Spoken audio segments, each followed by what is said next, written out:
সবসময় আপনারা আতর খলই হিসেবে তো আসিও আপনারা লোকে আমার নাটকের কিতাব আকর্ষণ দিব আপনারা। তবে আমি আগে দেশে থাকতেও নেপথ্যে কাম করতাম বেশি।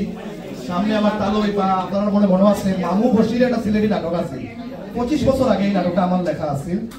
আর কইবা পাঁচমাইলি বুঝো একটা ডায়লগ আছিল এক সময় বন্দে পাত্রে, এটা কিন্তু খুব ভাইরাল ডায়লগ আছিল। ও পাঁচমাইলি বুঝো যে ডায়লগ দিতা তাইনো আজকুর তালই ও দেশ, আর তালইও বাক্কা ফুরানা। তো মাঝখানে আমরা একটু বিচ্ছিন্ন আসলাম বহুদিন, একে অন্য লোকে দেখা সাক্ষাৎ হয়েছিল না, আল্লাহর মতো আমরা মিলাই দিছি। পুরাতার অভাব আছে, 1 বছর পরে থেকে আপনারা আরো ভালো ভাই মূল বিষয় তখন যাই গিয়া।